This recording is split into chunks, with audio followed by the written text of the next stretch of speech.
বাংলাদেশের সবচেয়ে বড় টেলিকম কোম্পানিগুলোর একটি গ্রামীণফোন, কিন্তু সেই কোম্পানির ভেতরেই এখন অসন্তোষ। কর্মীরা আন্দোলনে নেমেছেন একটি ৫% দাবিকে কেন্দ্র করে। প্রশ্ন হচ্ছে, এই ৫% আসলে কি আর কেন এত বড় আন্দোলন?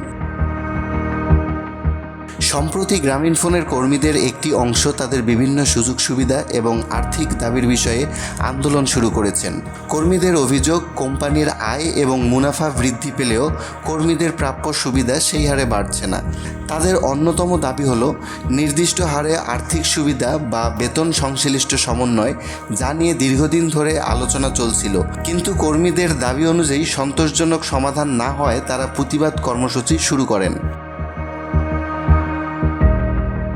আন্দোলনকারীরা বলছেন, কোম্পানির সফলতার পেছনে কর্মীদের অবদান রয়েছে, তাই লাভের একটি ন্যায্য অংশ কর্মীদের কাছেও পৌঁছানো উচিত।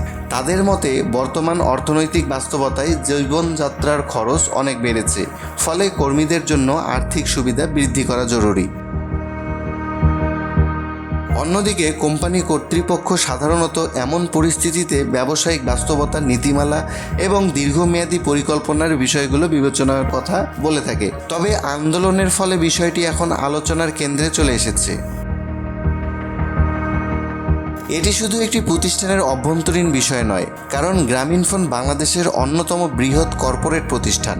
এখানে কর্মীদের দাবি দেওয়া এবং কর্মীর প্রতিক্রিয়া ভবিষ্যতে অন্যান্য কর্পোরেট প্রতিষ্ঠানের কর্মীদের মধ্যেও প্রভাব ফেলতে পারে।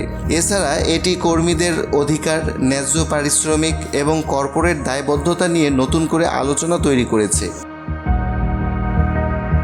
আপনার মতে একটি প্রতিষ্ঠানের লাভ বাড়লে কর্মীদের সুবিধাও কি একইভাবে বাড়া উচিত, নাকি কোম্পানির ব্যবসায়িক বাস্তবতাকে আগে গুরুত্ব দেওয়া উচিত?